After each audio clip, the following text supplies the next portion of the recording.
ॐ सर्वे भवन्तु सुखिनः सर्वे सन्तु निरामयाः सर्वे भद्राणि पश्यन्तु मा कश्चित् दुःखमाप्नुयात् ॐ शान्तिः शान्तिः शान्तिः. Let all be happy, let all be healthy, let all be goodness, let no be misery. Om peace, peace, peace.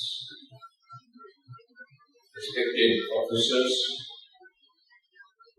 other deputies present here, dear young friends, I am extremely happy to meet you all this afternoon, and I am thankful to the organizers for giving me the opportunity of coming to this campus and meeting you all.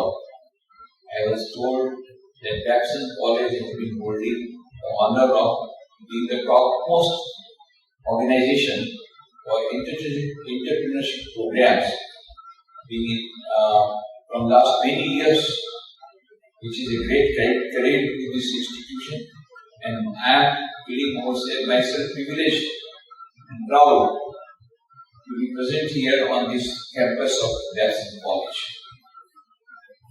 The topic is Indian Ethos for Modern Management. As you all know, that the fourth wave of management is slowly creeping in. It was a ripple and now it is becoming a wave. The first wave of management was the British style of management, when Taylor's method of work measurement, method study that were in vogue. The second way of management was the American style of management, when Peter Drucker became the guru of all. The third way of management was the Japanese style of management, when TQM, Total Quality Management, Zero Defect became in vogue. Now slowly the fourth way of management is coming, and that is based on Indian Ethos, the holistic style of management based on Indian Ethos. And the Business Week brought out an article a few years ago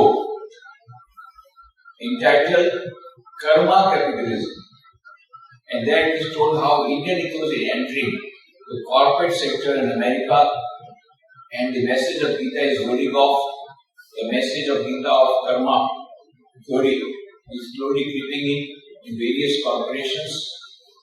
And recently, on August 19, 2019, the prestigious Roundtable issued a new statement redefining the purpose of a corporation.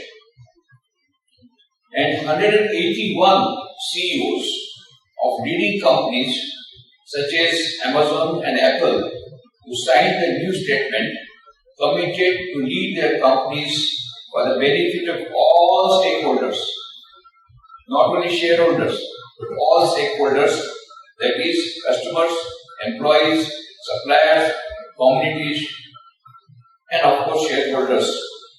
This is a new phenomenon where the Indian ethos says that share your money with all, share your joy with all.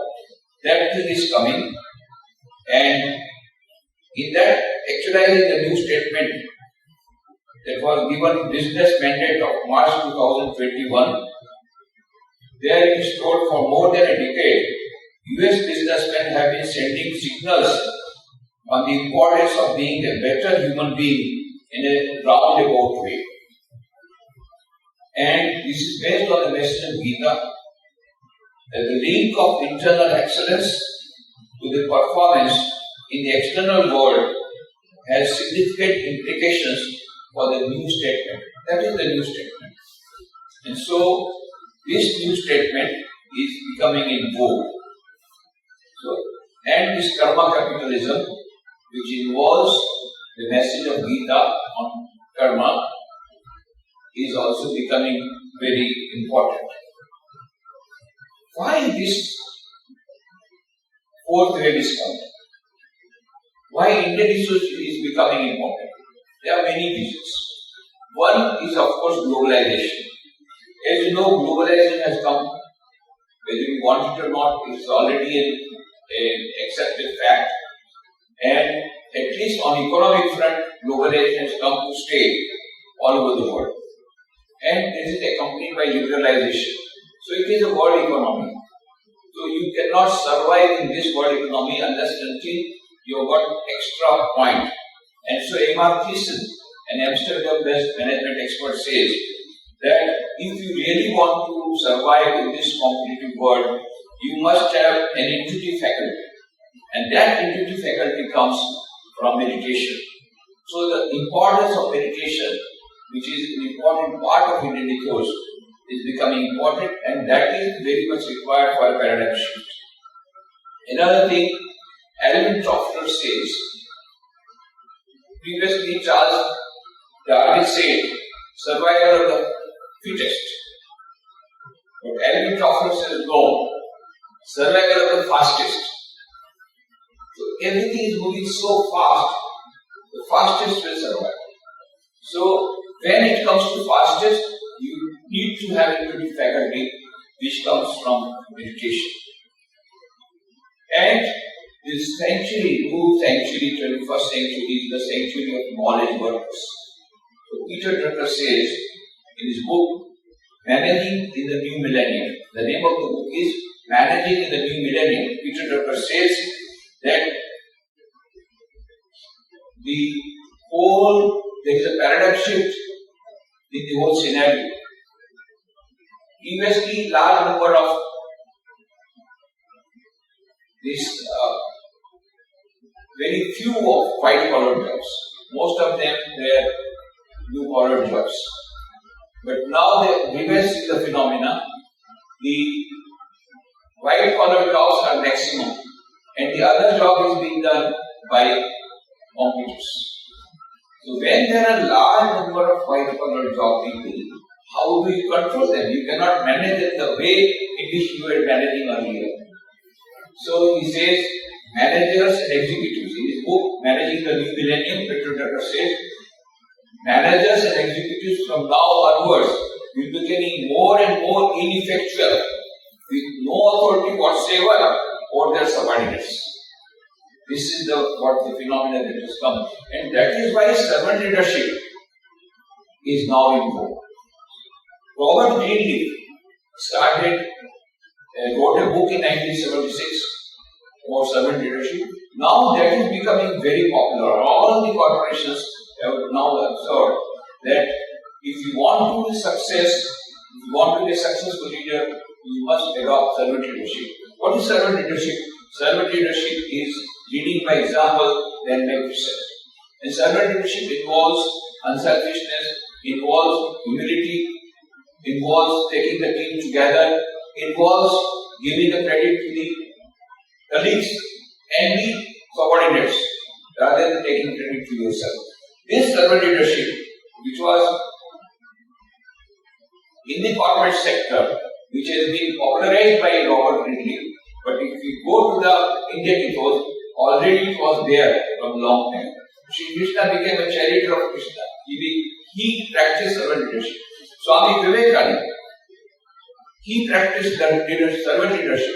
That is why when he passed away in meditation on 4 July 1902 at the age of 39 years, there were about 10 centers that he had started. He started Ramakrishna Mission about 25 years back in 1897. In 1902, when he passed away, there were about 10 centers. And normally what happens, when the leader dies, the organization that he started gradually dwindles down and either becomes extinct or lives on oxygen. But here what do we find? Because Swami Vivekananda practiced servant leadership, he did not name the organization in his own name.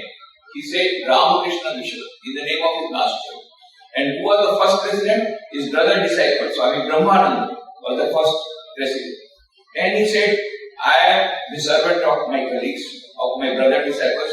If my brother disciples order me, my work will be to clean the latrines of Wellesley.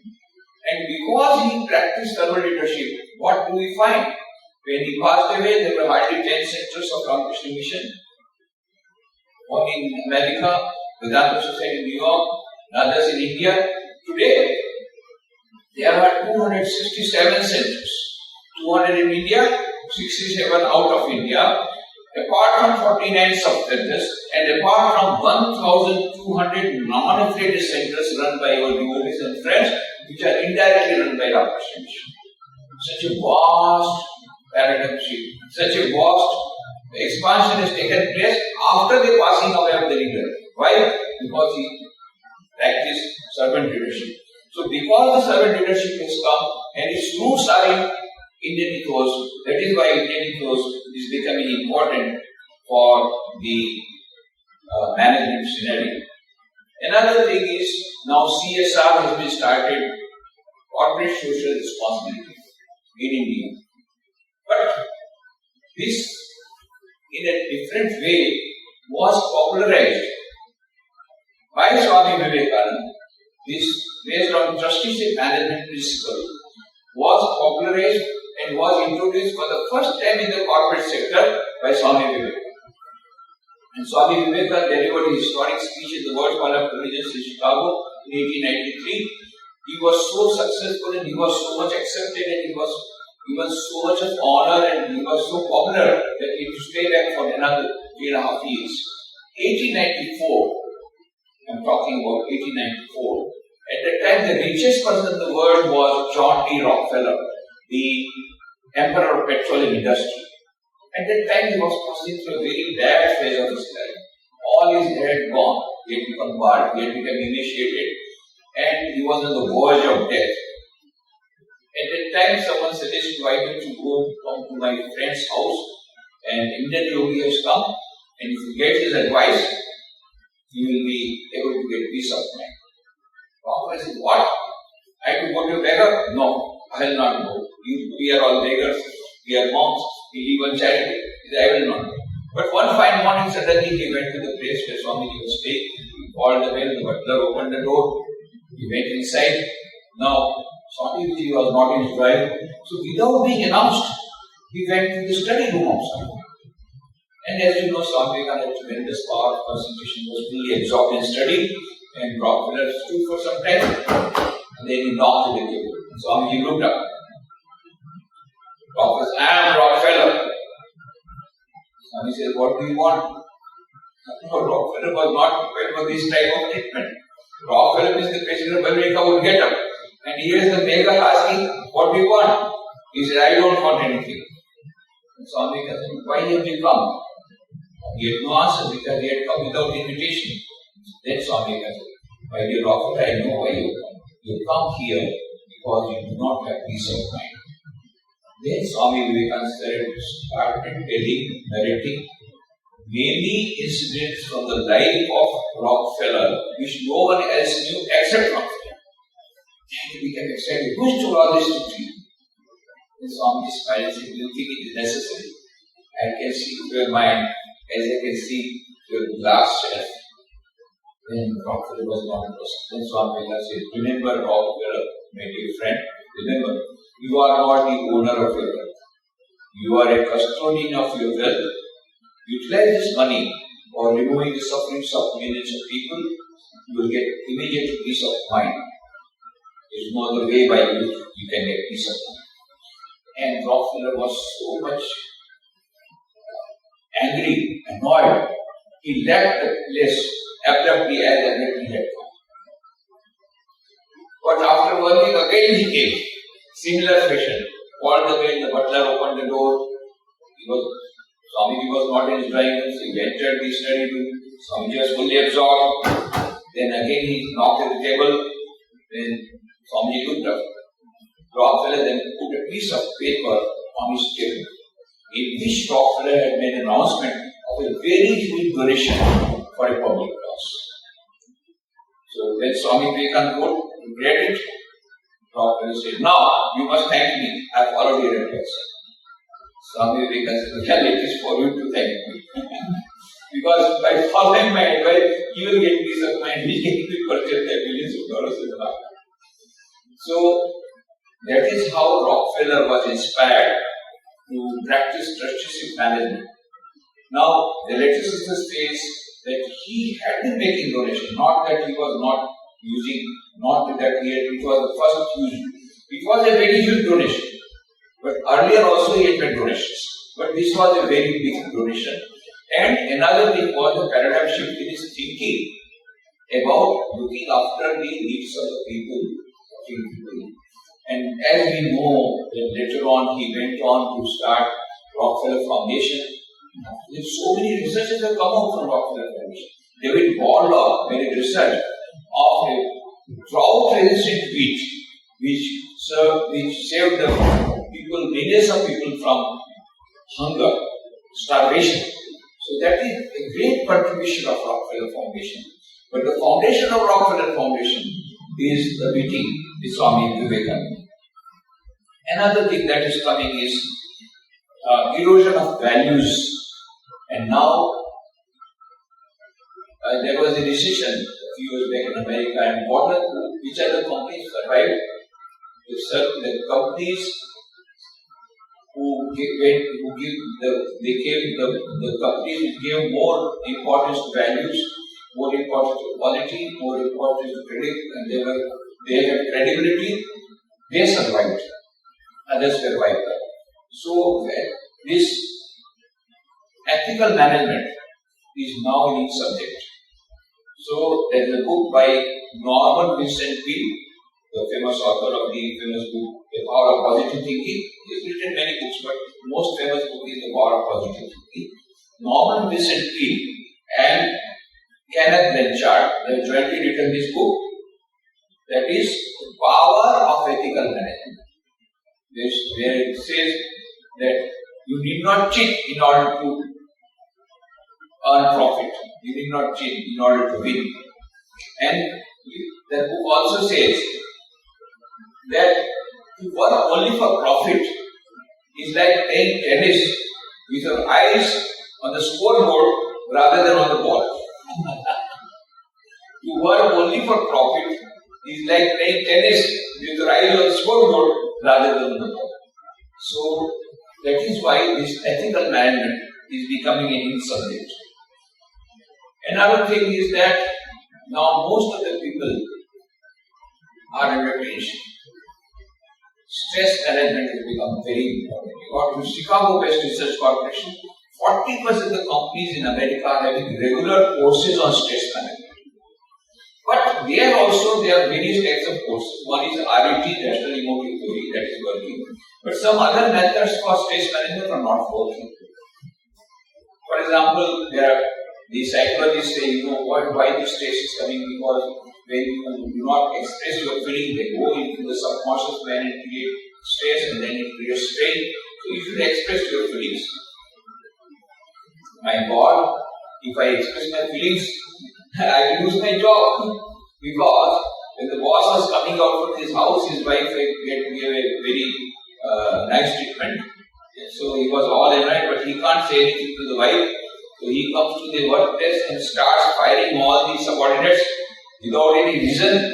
And the subordinates also know how to play back in the same coin, but they pocket that insult. Because if they articulate their feelings, they will lose the job. So they pocket, and that insult goes into the subconscious mind, goes on and creates that stress and strain. So the psychologist says, no, you must express your feeling. Why? If I express my feelings, I will lose my job. Don't worry, we have got a solution. What is the solution? Go to the market, purchase voodoo dolls, head diaries, punching bags. Come back to your house. Close the doors and windows of your room and put that voodoo doll on the table. Now write down the name of your boss, or your mother-in-law, or your wife, on whomsoever you want to put your stress out. And then there are three types of pins available.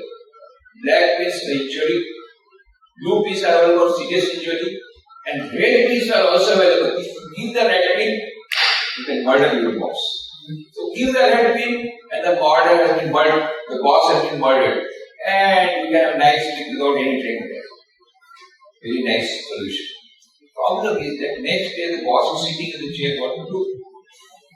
You killed him, you murdered him at night in your room with the lead pin, but he's available. Or head that you go on writing all sorts of things which you could not express, go on writing that, but don't show the diary to the boss or to mother-in-law. Go on writing. Then punching bags. Go on punching. After writing the name of that punching bag, go on punching. These are all the methods that have been suggested by the psychologists, but they are not there. Long-term solutions are not there. For the long-term solution, now they are coming to meditation and yoga, and they are part of Indian ethos. Meditation and yoga, they have found that if you practice meditation and yoga, then naturally it gives you tranquility. You can come out of this one. In Japan, neuropsychiatrists, they made an experiment on Zen monks. So with EEG machine, they started. When the meditation started, they had 10 to 12 cycles per second of alpha waves. When the meditation deepened, they had 8 to 10 cycles per second of alpha waves. And the meditation went further deepened, they had 6 to 7 cycles per second of theta waves. And theta waves, they indicate tranquility. So they came to the conclusion that regular meditation gives tranquility. You can get peace of mind. And Harvard Medical School, Dr. Herbert Babson, professor of Harvard Medical School, he made an experiment with meditation for 25 years and brought out the book, The Relaxation Response. And there he found out if you regularly meditate, your meditation, your BP also comes down. So there are many researches have been done by Dr. Quantum Meaning, the ageless body, the timeless mind, the perfect health. So many books came out, Dr. Dean Ornish, that is reversing the heart disease. And all of them have brought out the importance of meditation and also yoga. Yoga is going in a big way after the International Yoga Day has been by the United Nations General Assembly. The Prime Minister of India has suggested on 22 September in 2012 that International Yoga Day should be observed on 21st June. And the United Nations General Assembly on 11th December 2014, they passed the resolution with not majority, unanimously of 198 countries, 174 countries were present. All of them they said yes, International Yoga Day should be celebrated on 21st June. So that is how, from that time onwards, 2014 onwards, we find more and more interest in generated, particularly youngsters, on practicing yoga and meditation. So that is one of the reasons why Indian ethos is coming to the field of management. And the fifth aim is becoming important. What is management? They say it is management of 4 aims. Management of materials, interest management. Management of machines, management of money, financial management, and management of man, personal management, what we call HRD, human resource development. These are the 4 aims which are being stressed. Now the 5th aim is becoming important in the field of management. Why? What is that? That is management of mind. And for management of mind, there got so much literature in Indian ethos. In Bhagavad Gita we find Sri Krishna asking the question. Arjuna is asking the question to Sri Krishna. The question that modern youth have got, that the mind is very restless, it's very difficult to concentrate, very difficult to meditate. Arjuna is with us, don't worry, we are traveling in the same boat with Arjuna. Arjuna is saying in the 6th chapter, Chanjalani Mana Krishna Pramadi Balavatranam Tasyam Nigraham Manye Vayoriva Sudhisharam. Oh Sri Krishna, I find this mind very difficult to control, more difficult than controlling the wind in the fist. And Sri Krishna doesn't say, hey, wow, you are talking like a fool, talking like a coward. In the 2nd chapter, of course, he told Sri Krishna, Krishna told Arjuna, when he said, I will not fight, after seeing the enemies on the front, all his relatives and so many enemies, he felt even, he became cowardly and he lost his heroism, forgot his heroism and said down, no, I will not fight. And then Sri Krishna said, Utasvakashamanamidam Vishme Samupasthitam Anayam Ajustam Asvargam Akshiti Karamarjunam Klaivyam Maasmadamah Partha Naitarkayam Upadite Shudram Hridayadorvalyam Tattoti Sapratam. Get up! This unmanliness does not defeat thee. Give up this unmanliness, faint-heartedness, and arise, awake, and then fight. But here then Arjuna says, oh, I find it very difficult to control the mind. Sri Krishna doesn't say, hey, talk like a fool, traveler, a coward. What does he say? Ashanshaya Maha. Yes, Arjuna, you are saying the right thing. This mind is very difficult to control. Sri Krishna says, Patanjali also says very difficult. So to Dinadakal Nirantar Satkara Sevita Dilbhagi. And what Swami Vivekananda says, oh, this mind is like the monkey, always restless, jumping. There was a monkey was jumping too much, he was restless. And somebody made him drink wine, so now he is jumping more. And then a scorpion stinging, he still started jumping more and more. And then a ghost entered his body and on his head. Now you see the jumping. This is the condition of all the youth, modern youth.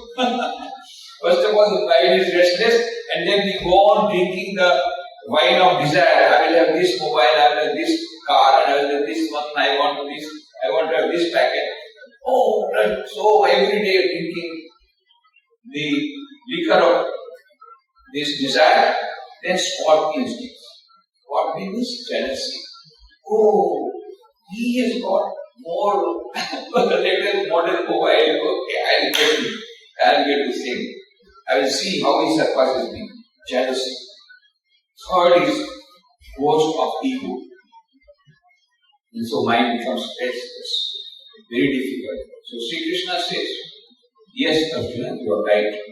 It's very difficult to control the mind. Ashanshay Mahabhava Manodubhyancharam. But then he says next, Abhyasento Pondera Vairagyaja Vairate. But with practice and detachment, you can conquer the mind. It's possible. Difficult, but not impossible. So these are all very important messages contained in the Bhagavad Gita, in the Upanishads. Now, what is Indian ethos? All of them. Indian ethos is, one is Vedanta. Indian is based on Vedanta. Vedanta philosophy is based on two fundamental principles. Number one, divinity of the soul. And Swami Vivekananda gave the gist of the Vedanta in one paragraph in Raja Yoga, in the book on Raja Yoga. Each soul is potentially divine. The goal of human life is to manifest this divinity within by controlling nature, external and internal.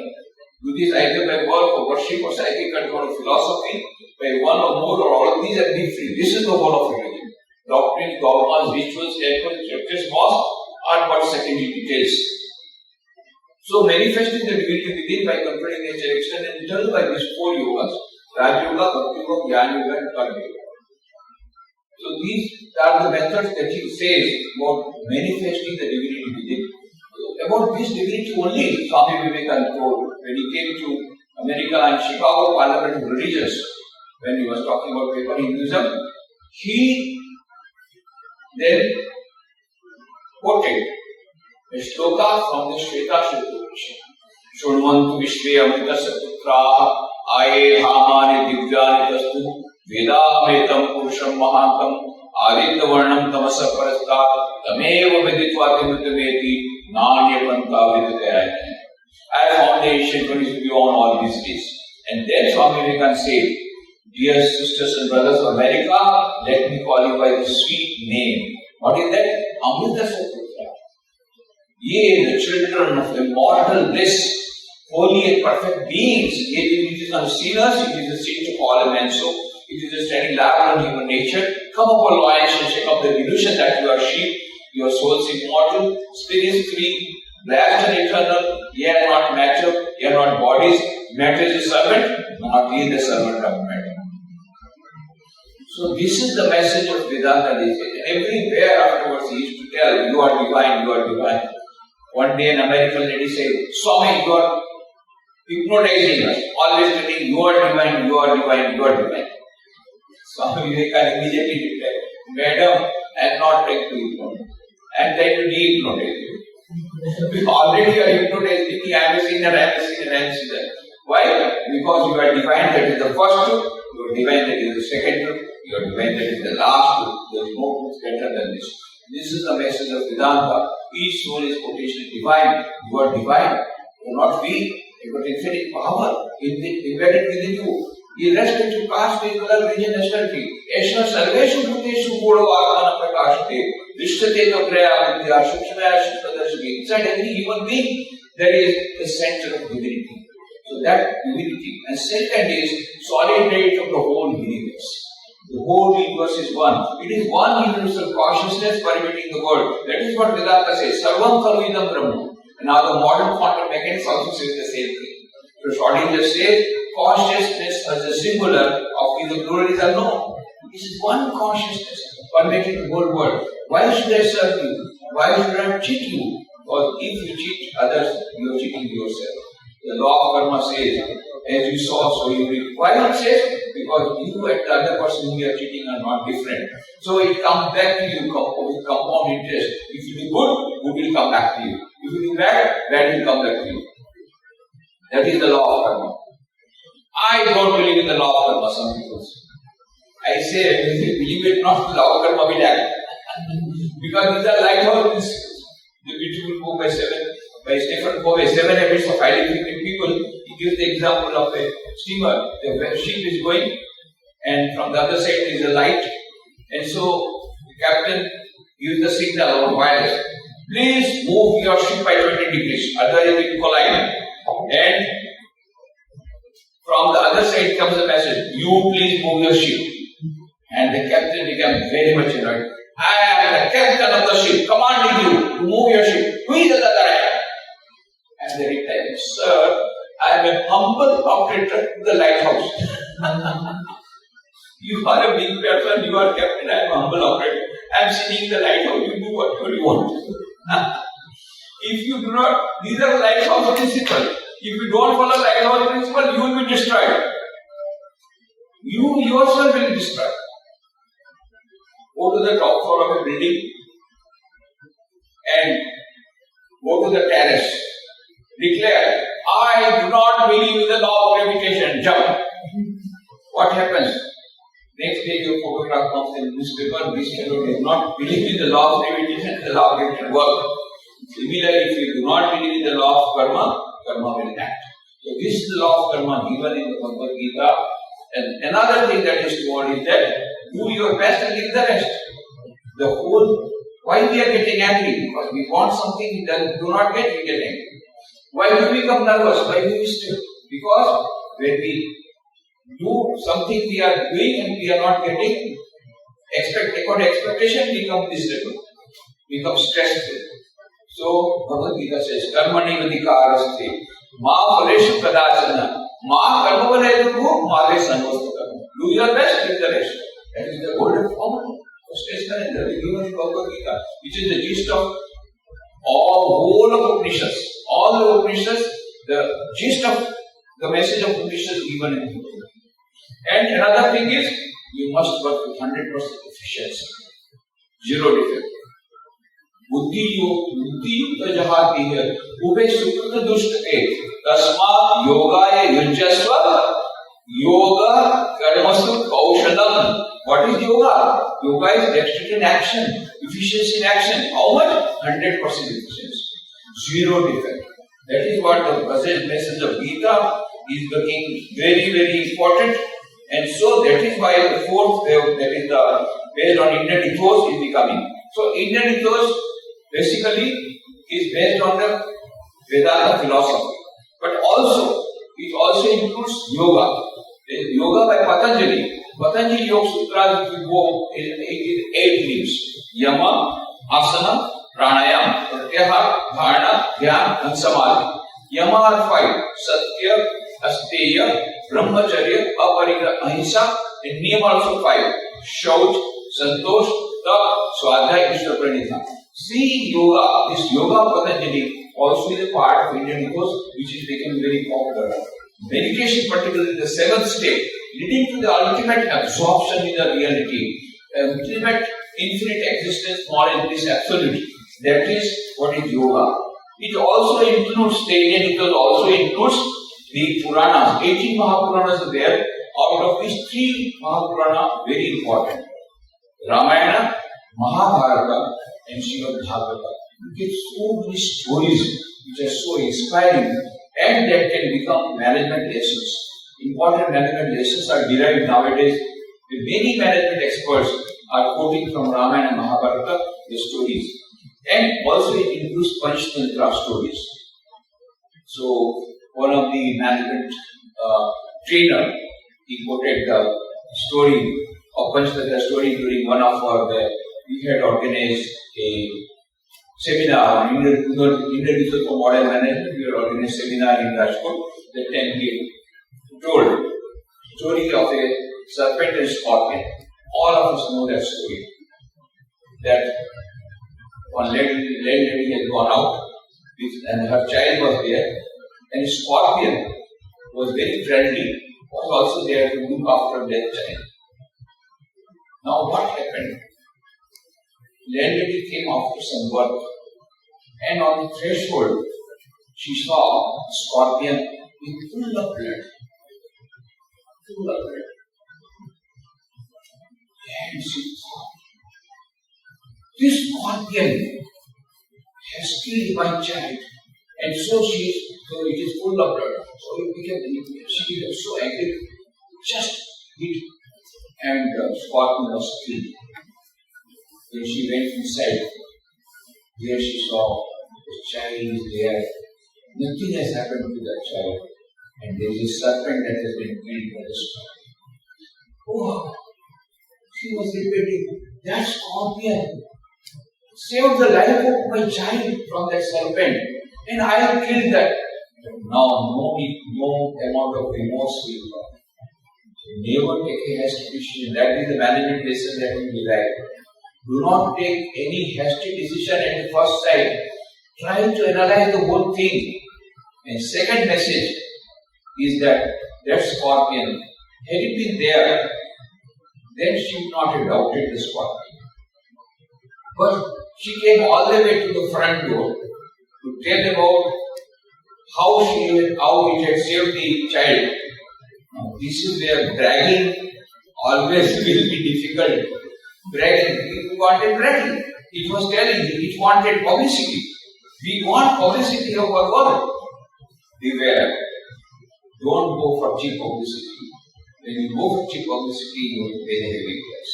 People will become angry, they will become jealous, they will misunderstand you. Your work itself will be publicity later on. Don't go forward for too much of publicity. These are the 2 management lessons we derive from the story. Likewise, there are many stories of Panchtantra. All these make up Indian ethos. Indian ethos is a very vast phenomenon, and now the modern management system, there is a paradigm shift. Gradually, the 4th wave is coming, and so Indian ethos is very important for the modern management theory. I already exhausted my time, and I want to reserve a little time for the question and answer session. So I am thankful to the organizer. Thank you very much.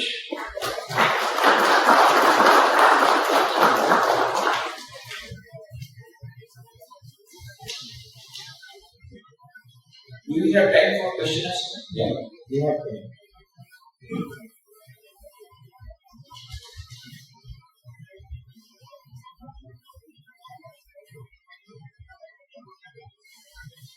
If there is one more important point that I have left out was the importance of SQ. Dana Zola, she is a professor in Oxford University. She has written a book. The name of the book is SQ. Spiritual Intelligence, the Ultimate Intelligence. The name of the book is SQ, Spiritual Intelligence, the Ultimate Intelligence, where she says neurologically, physiologically, biologically, psychologically, from every point of view, there is a concluding evidence. There is something called SQ, which is the basis of both IQ and EQ. What is IQ? IQ will tell you intelligence quotient. It will tell you how to play the game of life. What is EQ? Emotional quotient, emotional intelligence. Daniel Goleman made a research in 1995 and brought out a book, Emotional Intelligence. So Daniel Goleman, so EQ, what is EQ? EQ will tell you how to play the game of life under changed circumstances with changed settings. And what is spiritual intelligence? Ethos will tell you why you play the game of life. What is the purpose of life? Why we are here on this earth? What is the meaning of life? Nobody is thinking about it. They just went to the horses galloping at full speed. Somebody asked, "Hey, where are you going?" He said, "Ask the horse." If I am not taking the horse, horse is taking. So we are not leading the life. Life is leading us. So Dana Zuhar says we are living in a very dumb society where we have forgotten the basic purpose of life. And she gives a beautiful example. By the side of the Mexican coast, there was a management concept. And at some distance was a fisherman was sitting in his boat, sleeping. He was sleeping. It was afternoon. So the management consultant, he was from Babson College of Management. So he said, "Hey, what are you doing? Why are you not fishing?" Then he said, "Sir, in the morning I got a big catch. And so I sold the fish. I got a lot of money. And that is enough for my today's needs. My quota is over. And so I am sleeping. Is there any quota system here? You should fish more and you will get more money." "What do I do with the extra money? I got enough." "Why? You should deposit." "Deposit? You never heard the word deposit?" "Yes, deposit. Open a bank account and deposit." "Then what depositing? And you got enough? Purchase another boat. When you have another boat, you fish more, you will get more money." "What to do with that extra money?" "Again deposit." Go on depositing, go on having more and more. Then you will have a fleet of all boats. Then you will become CEO of a multinational company. Then you move your headquarters from Mexico to New York and open branches all over the world. Then naturally you open branch all over the world. You go to go. You will travel a lot. You will be traveling all over the world. Initially there will be bypass surgery. Then three bypass surgeries, and the doctor says no more. Then you retire. Sell the company. Come back to me. I am an investment expert from Harvard. I will say Harvard. I am an investment expert from Harvard. So I will not say that. I am an investment expert from Harvard, and I will tell you how to invest the money, where to invest money, how to invest, and you will get fixed income every month, and you will be able to sleep nicely without any tranquilizers. "Sir, I was sleeping nicely, you woke me up." So Dana Zuhar says, this fisherman has got low IQ, he doesn't know how to make money. This management expert has high IQ, he knows how to make money. But this fisherman has got high SQ, he knows the purpose of life, which is happiness and peace. But this management consultant has got low SQ, doesn't know what is the purpose of life. Don't take a wrong message. Yes, you should go for higher package. Not that money is not required, not money is not important. But the message is that you should go for more money. Both are wrong. Fishermen should have more of IQ and should earn more money. I agree with that. I also agree with fishermen that the purpose of life is happiness and peace. So that is why happiness and peace is also important. So that management consultant, he missed that point. So it is no wisdom to waste your health for getting the wealth, and then waste your wealth for getting the health that does not come. It's not a wisdom. Many people, they do not look after health. Go for money, wealth. Afterwards, when the health is gone, they want to get back that health, and they spend lot of money, health does not come back. So it is no wisdom to earn wealth by spoiling your health, and then to spoil your wealth for getting the health which does not come. You must go for wealth, not at the cost of health. And also not at the cost of happiness, not at the cost of peace. So what do we want is We want happiness and peace. We want money also, but at the same time we want happiness and peace. This has to be taken care of. So we must remember. And then how to develop SQ? For developing SQ, these are the 4 methods. Of course, Rana Zohar, she has given a lot of methods, but we can conclude, if we practice these 4 yogas, all those things will come. What are the yogas? Raj Yoga, Bhakti Yoga, Jnana Yoga and Karma Yoga. If we practice these 4 yogas, Raj Yoga means meditation, Bhakti Yoga means prayer, Jnana Yoga means instructional reading, and Karma Yoga unselfish service. At long last you will understand, Swami Nikhileshwarananda says, now at long last you will understand that the best way to become happy is to see that others are happy, and the best way to get peace of mind is to pray for others' peace of mind. So with that message, let us try to develop SQ, and that is one of the, with this development of SQ, Indian ethos are very important for getting this SQ, where in Indian ethos more importance is given to SQ rather than IQ and EQ. So let us go for Indian ethos, let us try to practice the Indian ethos and then this management, then what we get? We get prosperity, we got health, we get peace. All the 3 are required. Because of that, because there was a lot of these things that came. In Japan, what happened?